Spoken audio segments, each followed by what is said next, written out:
por hija. Es licenciada por la Facultad de Estudios Superiores en Iztapalapa, licenciada en Psicología, e hizo su maestría y su doctorado en la Facultad de Psicología de la UNAM. Actualmente es profesora de la carrera de Psicología dentro del área de Desarrollo de Educación. Es supervisora académica del programa Crisis, Emergencias y Atención al Suicidio. Coordina el curso de Trastornos de Ansiedad en la Infancia, el curso de Taller Suicidio, Prevención y Prevención, y el Diplomado de Trastornos de la Ansiedad, Espectro Obsesivo y Trauma, en el área de Educación Continua de la Extensión Universitaria de la Facultad de Estudios Superiores de Iztapalapa, y actualmente es miembro del Sistema Nacional de Investigadores nivel 1. Adelante, doctora. Gracias. Al contrario, muchísimas gracias por la presentación y sobre todo les ofrezco una disculpa por que tuve un cambio en la organización familiar y tuve que ir por mis hijos corriendo, pero con mucho gusto de estar aquí y trataré de ser respetuosa de los tiempos que ustedes ya tienen organizados. Entonces, pues desde este año 8 estamos en un programa que tiene que ver con salud mental en universitarios y también formo parte del Comité Técnico de Salud Mental para toda la UNAM, porque a partir de la pandemia se hace mucho más evidente la necesidad de hablar de estas temáticas.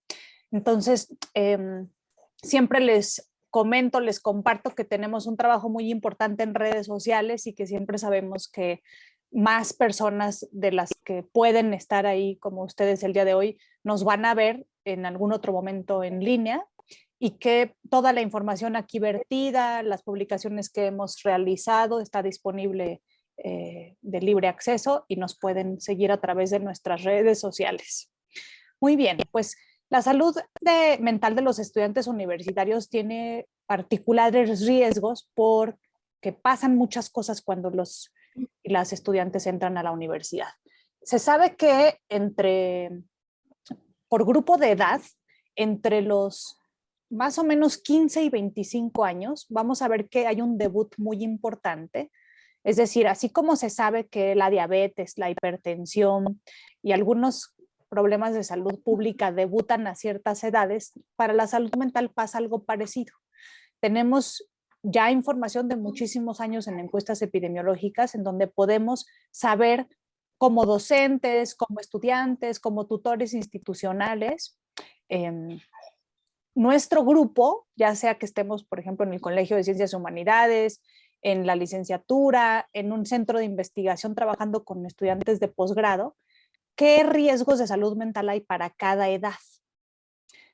Y coinciden de manera general con los problemas de salud mental pública más importantes, pero ser joven no es tan divertido y tan fácil como todo mundo creería. Algunos de mis compañeros siempre menciono cuando charlo de estas cosas, en la licenciatura pues empezaron la fiesta, el consumo de sustancias, pero ahora, casi 20 años después de que yo egresé de la licenciatura, pues algunos de mis amigos y de mis amigas no pudieron ponerle fin a la fiesta, al consumo de alcohol y ahora tienen una dependencia a las sustancias que empezó justo en la universidad o que se consolidó. Ingresar a la universidad está asociado en muchas ocasiones a tener eventos estresantes. Desafortunadamente, el conflicto de la violencia, el incremento de actos, asaltos, yo en la mañana veía los noticieros y presenciar o vivir directamente cuestiones como un asalto, como abusos de autoridad, abusos sexuales. Un problema muy importante es la violencia intrafamiliar y es como el primer trauma que viven las personas al interior de la familia.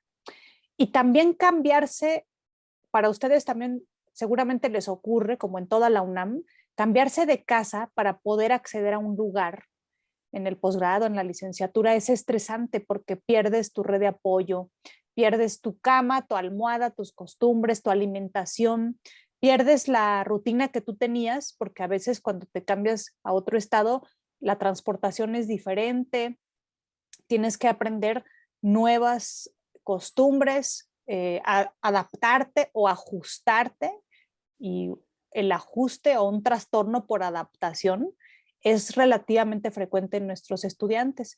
adaptarte a estudiar en línea o ahora a regresar a presencial, eso puede ser vivido como algunos alumnos como altamente estresante. Exponer, hablar en público, trabajar en equipo, tener que trabajar una tesis en solitario, incorporarte a un equipo de investigación, estar con una beca. Y también sabemos que durante la universidad ocurren otros eventos estresantes que nosotros hemos investigado, como que algunos de nuestros alumnos durante la licenciatura y el posgrado reciben malas noticias de salud para ellos mismos, para sus familiares. Algún familiar fallece, algún familiar es encarcelado o es privado de su libertad por alguna razón, es desaparecido. Algunos de nuestros estudiantes tienen una pareja, empiezan a vivir con ella y a veces tienen un embarazo que a veces es planeado y a veces no es planeado ni deseado.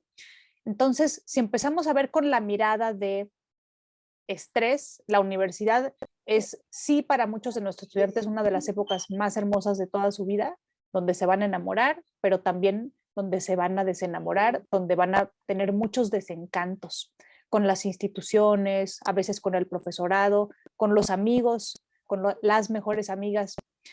Y ese estrés, que puede ser eustrés positivo, que te ayuda a motivarte, a concentrarte, a organizarte, pero también puede cruzar la delgada línea de convertirse en distrés, ese estrés negativo que te impide memorizar, que te impide mantener tu atención sostenida al menos por periodos de 50 minutos, que te empieza a interrumpir el sueño, que empieza tu cerebro a mandar una señal al resto de tu cuerpo de que se detenga el apetito, que se empiece a notar como baja de energía, como fatiga.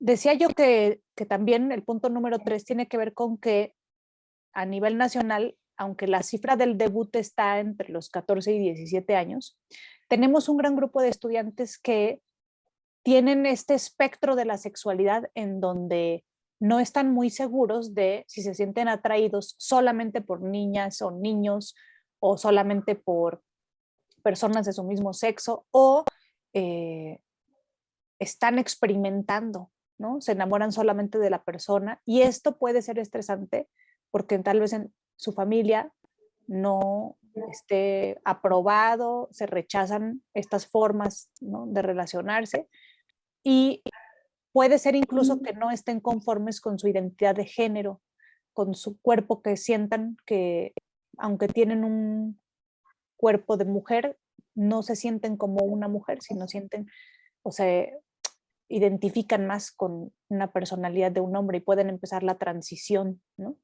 Entonces, la sexualidad es un área muy importante de la vida que idealmente informada, eh, informadamente tendría que vivirse con muchísima alegría, con muchísimo acompañamiento y altos niveles de comunicación en la familia y en la escuela, pero a veces no se habla de estos temas. Y pues les decía yo que hay un incremento muy importante en el consumo de alcohol y sustancias, a veces para experimentar al principio y después en algunos casos ya hay signos de dependencia importante.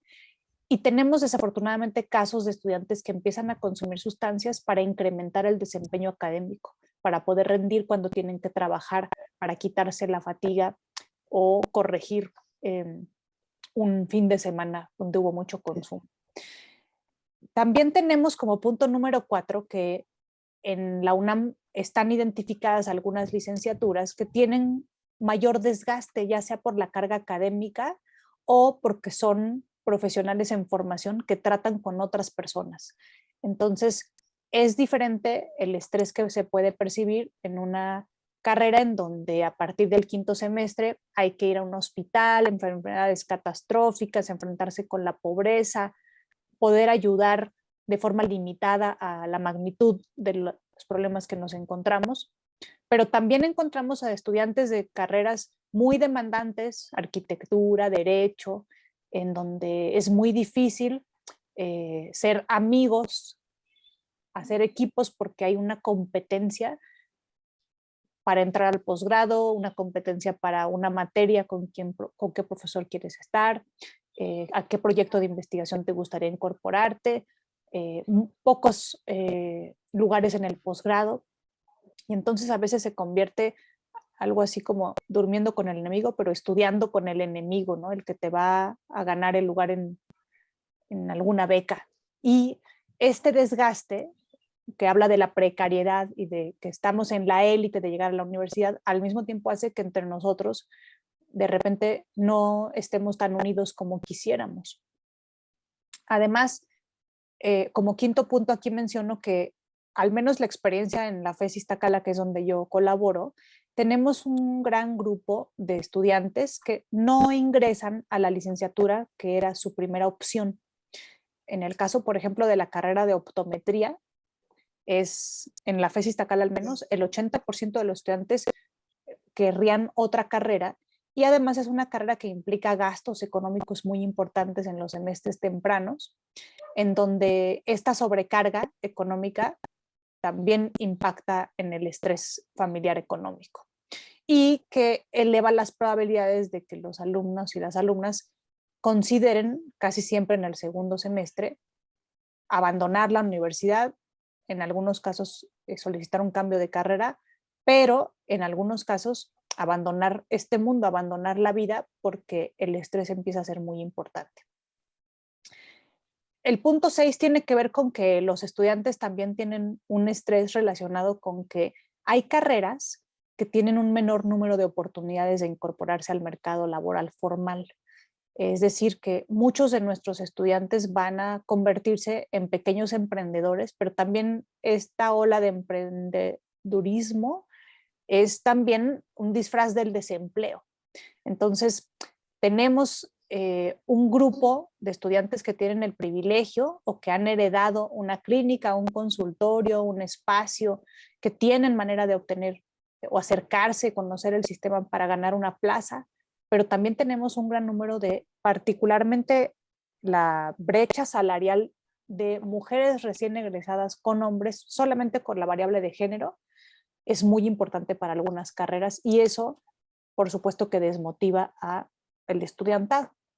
Y por último, pues ¿no? El tema de género que tiene que ver con que afortunadamente cada vez tenemos más mujeres que están llenando los salones, que están llenando los espacios de investigación, que están llenando los puestos como funcionarias, pero también tenemos que durante la vida universitaria, algunas de ellas van a tener que seguir desarrollando labores de cuidado, de doble o triple jornada, cuidar de familiares que estén enfermos, cuidar de sus propios hijos, postergar la maternidad cuando se encuentran en el posgrado o incluso en algunos casos, muchas de mis queridas compañeras renunciar a la maternidad para poder seguir una carrera académica.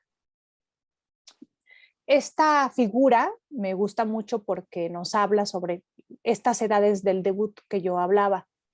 Entre los 0 y los 40 años tenemos bien identificadas cuáles son por ejemplo, la problemática de abuso de sustancias comienza un poquito antes de los 15 y podemos aprender a ser guardianes y guardianas de nuestros estudiantes, pero también de nuestros compañeros de trabajo, para quien pudiera empezar a tener un riesgo importante. Los trastornos de la ansiedad, aunque empiezan a los 6 años aproximadamente, es en la universidad en donde vamos a ver que tenemos un gran número de estudiantes que se acercan a los servicios psicológicos por este grupo de trastornos.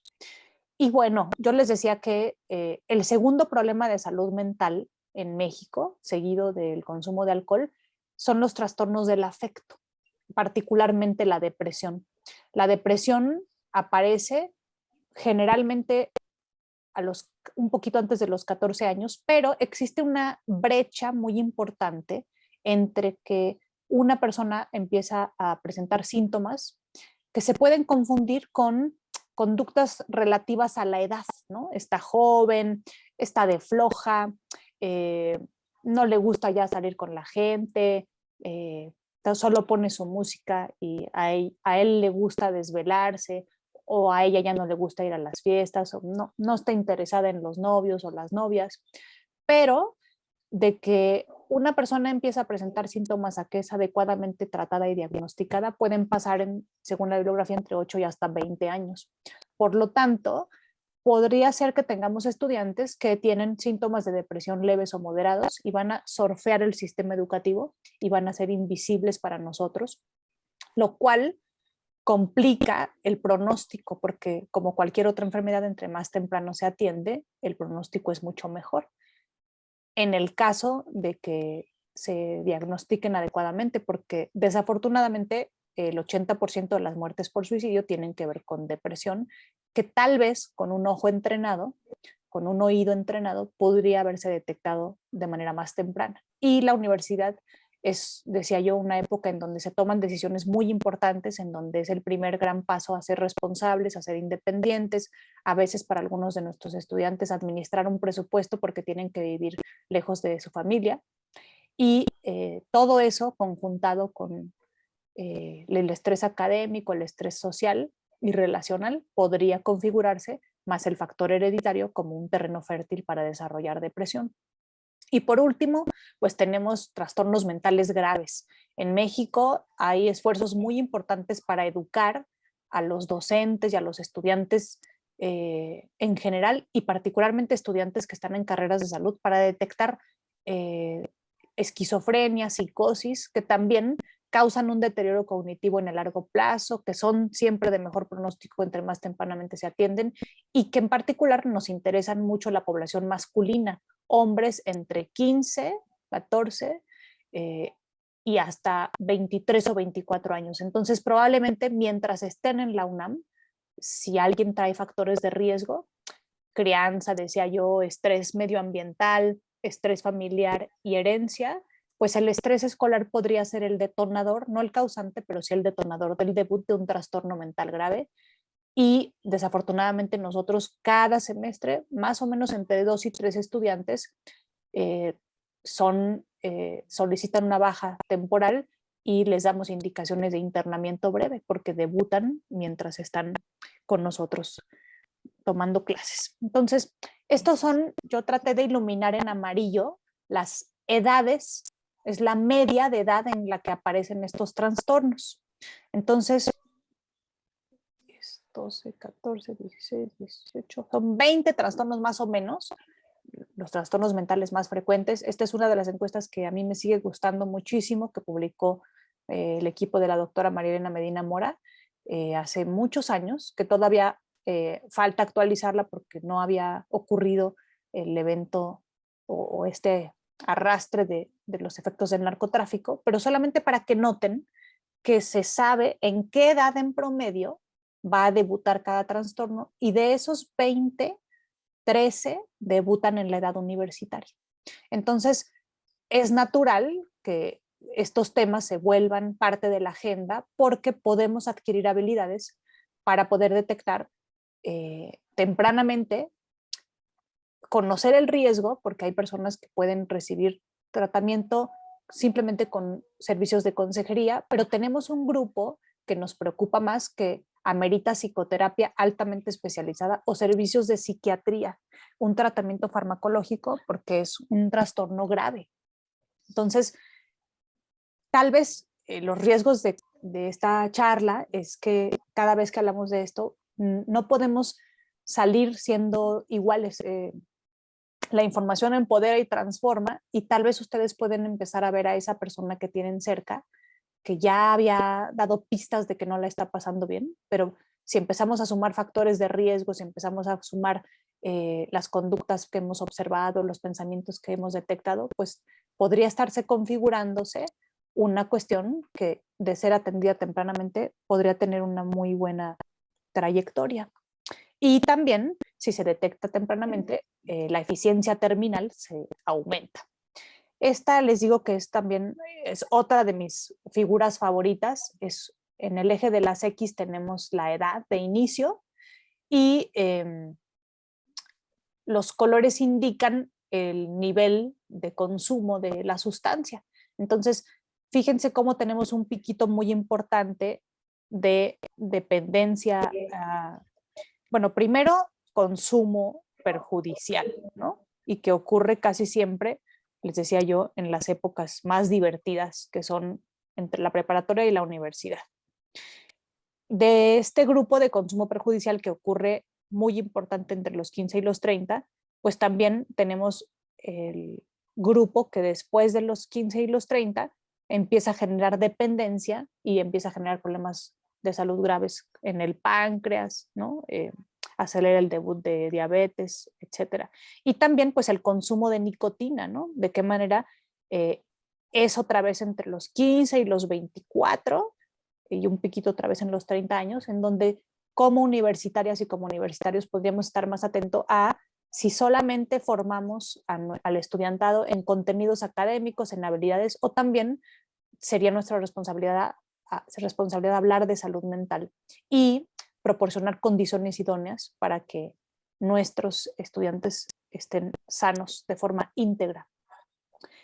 Nosotros tenemos la maravilla de tener una psiquiatra en la facultad, desafortunadamente por la mala, es decir, cuando empiezan los estudiantes, decía yo en el quinto semestre, a hacer sus prácticas, empiezan a incrementar el consumo de tabaco y otra vez, muy parecido a los datos nacionales, el motivo de consulta número 1 en nuestros estudiantes es la sintomatología depresiva. Y tenemos los trastornos de la ansiedad en segundo lugar. Entonces, esto ya nos da pistas y también nos habla sobre las diferencias de género. Está documentado que en las mujeres son más frecuentes los trastornos relacionados con el afecto porque hay cambios hormonales, pero también los hombres están más invisibilizados porque los hombres piden ayuda en mucho menor medida en comparación con las mujeres. Al igual que otros trastornos, por ejemplo, decía yo, los más frecuentes, obesidad, diabetes, ¿no? Toda la cuestión metabólica, hipertensión, problemas relacionados con el sistema cardiovascular. Los hombres casi siempre llegan más complicados y con peor pronóstico en el área de urgencias que una mujer a la que es más fácil comunicar que quiere ir a una campaña para prevención de cáncer de mama, que hoy no se siente bien y que va a acudir al servicio médico. Y pues hablaremos también sobre suicidio, en donde perdemos a muchos más hombres en el primer intento en comparación con las mujeres por el uso de armas o por métodos más letales. Y entonces estas cifras no revelan el nivel de gravedad que tenemos en la salud mental de nuestros estudiantes, solamente de aquellos que los síntomas ya son incapacitantes o tienen la información o vencieron el estigma de ir a un servicio de psiquiatría, porque no muchas personas siguen considerando que sea buena idea o que tienen que salir adelante solos o que es el colmo que siendo enfermera en formación tú tengas un problema de salud mental, si tú tendrás que ser la superheroína, ¿no? Y este cuadro no se ve muy bien la definición, les ofrezco una disculpa, pero habla sobre, en los informes que publica Secretaría de Educación Pública, el Instituto Nacional de la Juventud, las razones principales por las que las y los jóvenes abandonan la escuela, pues tienen que ver casi siempre por falta de dinero, porque no les gusta estudiar, según esta encuesta, porque era más importante aportar económicamente a la familia que estudiar, pero no está nuevamente el tema de que alguna o algún estudiante empezó a tener un trastorno mental o ya traía desde la primaria una dificultad en el aprendizaje o un trastorno relacionado con el desarrollo, por ejemplo, déficit de atención con hiperactividad, que empezó a ser mucho más evidente y dificultaba que pudiera rendir a la par que sus compañeros. Entonces, otra vez la salud mental no es invisible para estas cifras porque nos hace falta documentar de una mejor manera qué grupo de alumnos les da pena cuando solicitan una baja temporal en la universidad, decir que no es porque tengan una enfermedad de otro órgano, a que el cerebro también se enferma, ¿no? Entonces, bueno, tenemos claro que, y ahorita les voy a enseñar algunos datos sobre cómo hay una correlación interesante entre salud mental, rendimiento escolar y la eficiencia terminal. Sabemos que en el bachillerato es cuando más alumnas y alumnos abandonan los estudios para incorporarse al mercado laboral. Sabemos que México desafortunadamente sigue estando en los primeros lugares de embarazo adolescente. Tenemos cada vez más estudiantes que viven el ser diagnosticados con VIH durante la universidad y que eso es un factor muy estresante. afortunadamente ahora son más visibles los casos de personas que viven acoso escolar para poder hacer algo al respecto y tomar medidas. Y hemos visto de qué manera hay una correlación importante entre los estudiantes que tienen rezago académico, que tienen atraso en sus materias, un bajo promedio, los estudiantes que abandonan y los síntomas que pueden tener de tristeza, depresión particularmente y ansiedad. Aunque también, es decir, hemos encontrado una correlación de a más bajo promedio, más frecuentemente tienen síntomas de depresión, pero también tenemos un grupo de estudiantes de alta exigencia académica, en donde una personalidad perfeccionista con baja tolerancia a la frustración también se encuentra en riesgo. Nosotros en mi facultad tenemos a los estudiantes con más alto promedio del bachillerato, pero tenemos que cuando hay estudiantes que se van a un examen extraordinario, que no quedan en el hospital que querían, ahora esta semana justo está el examen nacional de residencias médicas, que es muy estresante para nuestros egresados, y que también estos estudiantes con más altos promedios, con altos niveles de perfeccionismo, y nosotros presentamos este verano un estudio de un poquito más de 700 estudiantes que acuden al servicio de emergencias psicológicas y que completan una escala para medir rasgos de la personalidad. Y encontramos que el 75% de los estudiantes que se acercan al servicio de emergencias y atención al suicidio presentan rasgos de esta personalidad perfeccionista, obsesiva, que ser perfeccionista tiene su parte útil, su parte positiva, pero también tiene altos costos para el bienestar. Y pues quiero detenerme en compartirles los resultados de la investigación que estamos desarrollando, que estamos escribiendo, por eso una de las tablas está en inglés, porque a partir del 2015, aprovechando la semana de inducción, ustedes saben que existe un examen médico automatizado en donde monitoreamos cómo recibimos a nuestros estudiantes. Y nosotros hicimos un estudio durante 4 años en donde logramos entrevistar un poquito más de 10,000 estudiantes. Entonces creemos que es un estudio que es relevante puesto que estos números nos dan una fotografía bastante nítida de cómo están nuestras universitarias y nuestros universitarios. Entonces, pues tenemos, otra vez les decía, con mucha alegría ver que hay más mujeres por cada salón, que las mujeres suelen tener promedios más altos en el bachillerato en comparación con los hombres.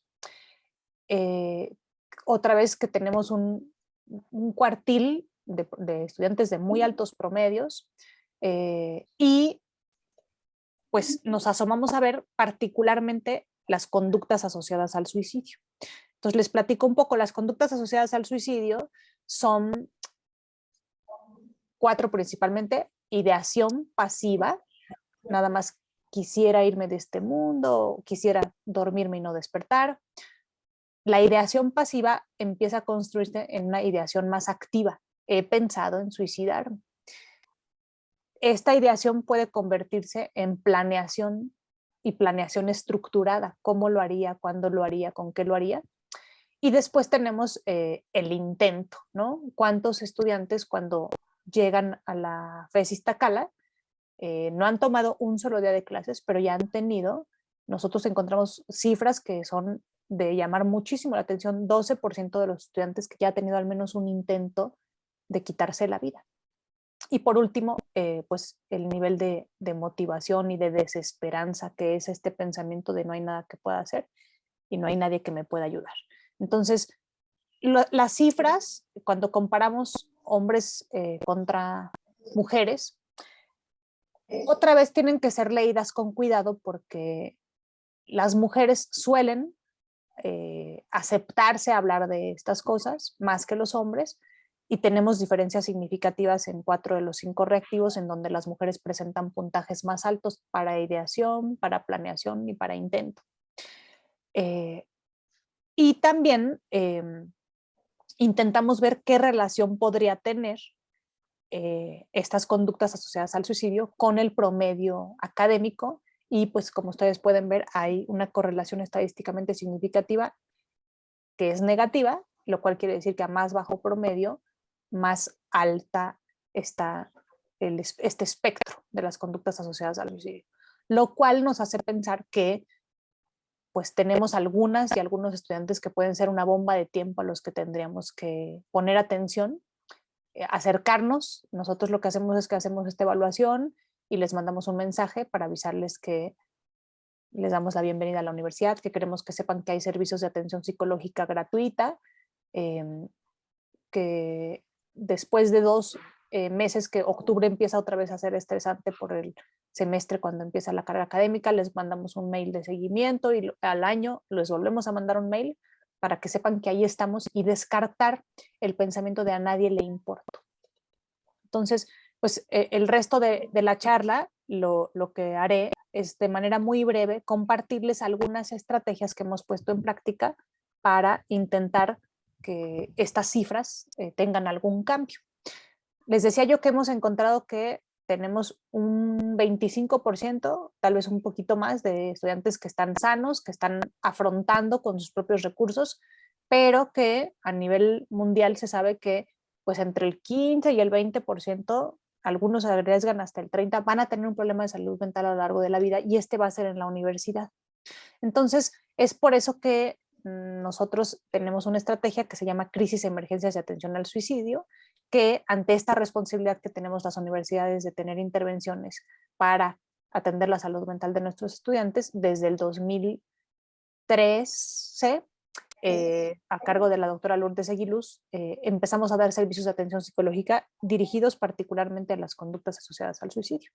Y tenemos esta pirámide en donde sabemos que hay que tener en la base de la pirámide intervenciones universales, pero también tenemos que ir escalando a intervenciones más selectivas o indicadas de estudiantes que ya tienen un diagnóstico, que llegan a la universidad y que podríamos ofrecerles algunas estrategias. Nosotros entrenamos a los voluntarios que son egresados de la carrera de psicología y los supervisamos porque son casos muy delicados. Siempre estamos reclutando a aquellos estudiantes que quisieran hacer investigación o quieren adquirir experiencia clínica.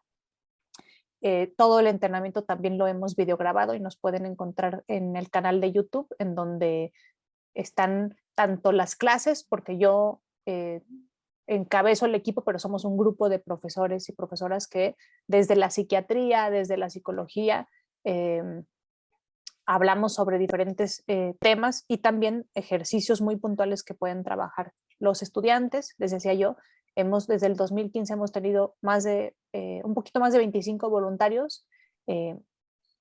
Atendemos principalmente otra vez a más mujeres que a hombres, porque se siguen acercando más las mujeres, más estudiantes de la carrera de psicología y de la de medicina, y también hemos ido haciendo pequeñas publicaciones sobre el manual de ejercicios que compartimos con los estudiantes y que trabajamos y que ahora están implementando en otras universidades. Nosotros tenemos este servicio en donde ya sea el protocolo de atención cuando alguien intenta quitarse la vida en el interior del campus, cuando tenemos capacitados a los primeros respondientes, servicios de primeros auxilios psicológicos. También a veces llegan directamente al centro de atención y apoyo para estudiantes cuando hay una emergencia o cuando tienen un evento. Les digo, nos ha tocado estudiantes que al llegar a la escuela ya tuvieron una experiencia muy lamentable hace 3 años, en donde hubo balazos en un asalto y llegaron 2 estudiantes, se fueron al Seguro Social, un estudiante quería irse a estudiar un examen, aunque tenía el roce de la bala, ¿no? Entonces, ahí tenemos que estar como en el servicio médico siempre atendiendo y también pues tenemos un gran grupo de estudiantes que tienen atención, que la solicitan en línea y pueden esperar hasta 48 horas para tener su cita. Tenemos un algoritmo de atención en donde determinamos qué casos tienen que canalizarse con psiquiatría, qué tipo de tratamiento hay que darles. Les decía yo, desafortunadamente no se acercan en la misma medida de todas las carreras. Hay un estigma entre nuestros propios estudiantes y actitudes negativas hacia la psicoterapia y necesitamos hacer un trabajo muy importante para que se acerque el 30% de los estudiantes que dirían los libros que lo necesita Y bueno, hacemos mucho trabajo como hoy en participar en eventos académicos para hablarles sobre este proyecto que se llama Guardianes en la prevención del suicidio, en donde pues, cada uno de ustedes puede ser un guardián para detectar señales tempranas, para poder motivar a la persona a pedir ayuda y para poder derivar el caso. Y pues hemos impartido muchísimas conferencias al interior de nuestra facultad, a profesores del Colegio de Ciencias y Humanidades y a otras instituciones que nos invitan. Publicamos un texto que está disponible de libre acceso hace 3 años y que habla sobre todo el trabajo que hemos hecho. Logramos que se abriera una materia optativa para todas las carreras que se llama Emociones y Estrés, porque pues no somos superhéroes y también los héroes, si es que hubiera superhéroes, tienen que cuidarse por el desgaste que presentan, y siempre estamos haciendo campaña en las redes sociales cuando tenemos algún amigo famoso. Aquí un Lalo España y Pascual de San Pascualito Rey nos ayudan a difundir los mensajes para acercarnos a los hombres, que son los que más nos faltan. Y pues como les dije, hacemos mucha investigación para conocer la problemática, tratamos de dar un poco de divulgación cuando se puede y pues, seguimos capacitando desde la División de Educación Continua de nuestra facultad a aquellos egresados que quieran capacitarse en atender las conductas asociadas al suicidio. Entonces, con esta diapositiva termino y siempre con el gusto de que nos hayan invitado y que se hayan tomado un ratito de su tarde para escuchar lo que estamos haciendo, y que ojalá que en el futuro, yo tenía muchas ganas de ir, pero justo es difícil porque mis hijos están chiquitos, pero si hubiera alguna pregunta o algún comentario, con mucho gusto te podré atender. Muchas gracias.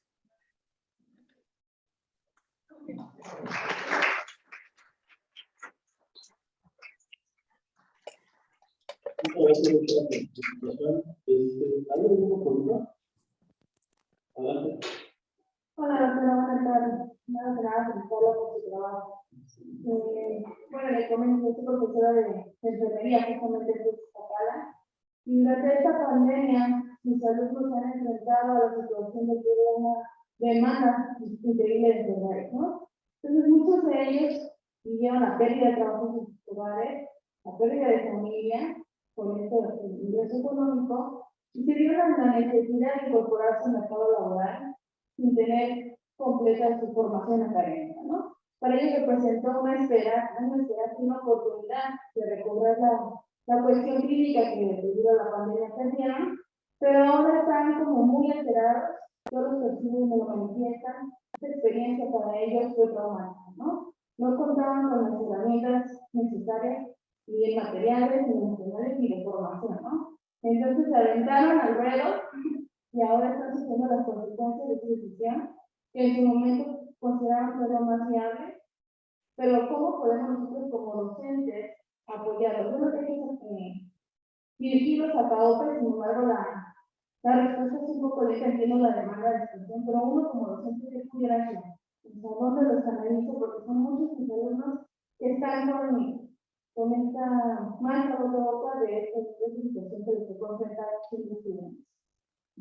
Muchas gracias por la pregunta. Pues efectivamente, y yo creo que esta pregunta refleja cómo nos sentimos muchos de los docentes, ¿no? Y cómo también refleja que a veces los servicios de salud mental están desbordados para la demanda que ocurrió a partir de la pandemia. A mí me parece que uno da clase de ética todo el tiempo, entonces creo que desde nuestras clases podemos empezar a implementar algunas estrategias que han demostrado tener evidencia, que sin ser especialistas en salud mental, podemos aprender y podemos darles a nuestros alumnos herramientas. Yo, por ejemplo, pues como verán, siempre me estoy hidratando, siempre estoy comiendo cuando estoy en una reunión, porque el estilo de vida, si ustedes revisan las cifras sobre cómo se alimentan, se hidratan, duermen y cuántas horas de ejercicio cardiovascular tienen nuestros estudiantes, es muy fácil entender de qué manera ese cerebro no está tan protegido como quisiéramos. Entonces, yo siempre aprovecho la oportunidad para, si llego, a veces les digo, llegué tarde porque me subí al trampolín y estaba corriendo, traigo mi lonchera para todos lados, cuando puedo hago nosotros tenemos esa maravilla de tener unos jardines hermosos con jacarandas.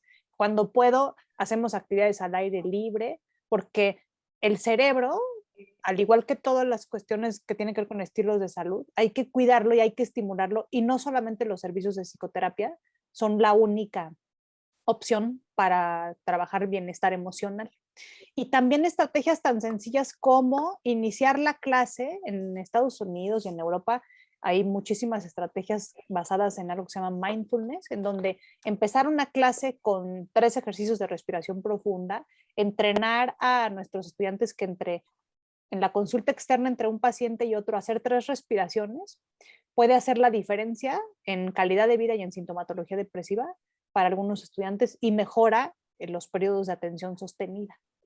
Y a mí también me gusta mucho que cada uno de nosotros tenemos como pretexto o el Día Mundial de la Prevención del Suicidio, o ahora tenemos el 10 de octubre, que es lunes, Día Mundial de Salud Mental, para hacer un espacio en el currículum y hablar sobre el autocuidado de nuestros estudiantes, ¿no? Porque no podemos, por supuesto, hacer psicoterapia, pero sí podemos construir tejido social, sí podemos revisar de qué manera como docentes promovemos un clima en el aula más positivo, menos competitivo, más de colaboración y de apoyo. Y también, además de los guardianes, hay un concepto que habla sobre los aliados y cómo nosotros como docentes también podemos proteger, apoyar o impulsar a aquellos estudiantes que no pueden ser evaluados al igual que otros estudiantes, porque tienen muchas dificultades económicas, académicas, de salud mental, que les impiden rendir, y que de qué manera podríamos brindarles algún tipo de apoyo, ¿no? O adecuaciones curriculares si fueran necesario. Entonces, a mí me parece, además tenemos, yo a todos mis alumnos les pido que saquen su cuenta en Comunidad UNAM, que se den de alta para que tengan acceso al libro UNAM y puedan acceder, porque tenemos una gran cantidad de textos de autoayuda, porque muchos estudiantes no se van a dar el tiempo porque tienen mucho que estudiar o tienen mucho que leer, pero si al menos pudiéramos hacer el compromiso de durante este semestre vamos a intentar todos revisar este texto o estos videos y vamos a darle 5 minutos en la clase para comentar algo sobre salud mental y sobre autocuidado, ya estaremos haciendo una acción transversal al currículum, ¿no? Porque la salud mental está ahí todo el tiempo. Y bueno, nosotros también siempre les decimos que tenemos un equipo de voluntarios en donde a veces si les somos útiles y siempre que la demanda nos lo permita, a veces vamos a los salones a darles charlas de guardianes o los invitamos a estas materias optativas de emociones y estrés, porque las intervenciones grupales son más económicas, ¿no? Podemos atender más estudiantes que una cita cara a cara, lo cual es carísimo, ¿no? Entonces, también la bibliografía o la biblioterapia de textos académicos, escritos por académicos de autoayuda, para algún grupo de estudiantes también pueden ser un material útil. Muchas gracias por la pregunta. ¿Algo más? Y buenas tardes. Igual me uno a la felicitación por su plática. Me presento en la delegación Mayor, docente investigador de la Universidad Autónoma de Zacatecas, de la Escuela de Enfermería y secretaria general de la Escuela de Medicina. Me interesa mucho el contacto con usted, doctora, para ver las estrategias que pudiéramos implementar para la capacitación de algunos alumnos en medicina o en enfermería, para que funjan como detectores de estos problemas de salud mental. Hemos estado haciendo varias estrategias para la detección, incluso sesiones de pláticas con psicólogos y psiquiatras, y tenemos una aplicación llamada Mentally que identifica algunos de estos trastornos hacia la ansiedad, depresión, pero yo considero que no son suficientes y sí me interesaría hacer una red. De hecho, eso en una aplicación de encuestas para estudiantes de medicina con el doctor Santiago de Leona, y me interesaría continuar con esta área, si fuera posible. Gracias.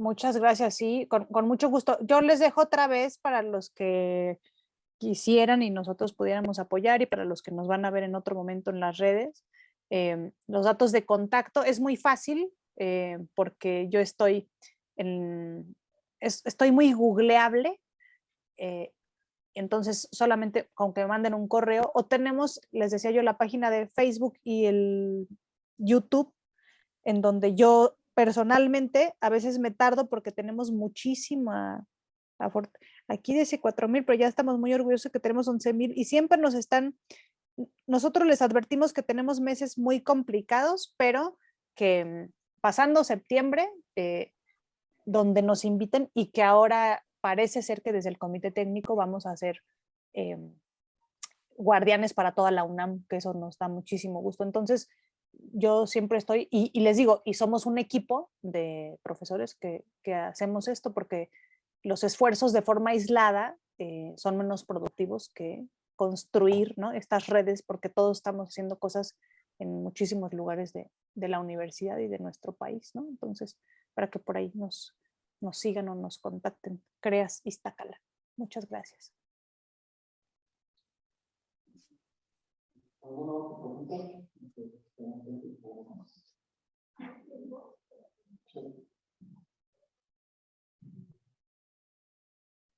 Hola, buenas tardes. Diana Morales en Solicita. Bueno, yo estoy como investigadora en ese centro y me llamó la atención de la plática que había ciertos padecimientos que se detonan durante la licenciatura principalmente y el posterior. No sé cuál es tu opinión respecto a si hay similitud con otros países en esos padecimientos o si tiene mucho que ver el modelo educativo que tenemos en México. Esa es la primera. Y la segunda es, me he encontrado con estudiantes de posgrado que en algún momento ya no pueden continuar porque es mucha la presión. Y bueno, en un caso particular, llegó un momento en que no podían subirse en avión,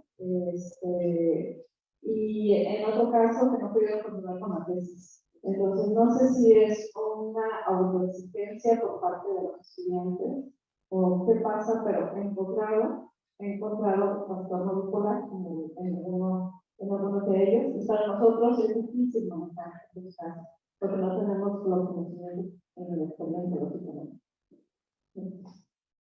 Muchas gracias por la pregunta, porque esto pone sobre la mesa temas muy delicados, ¿no?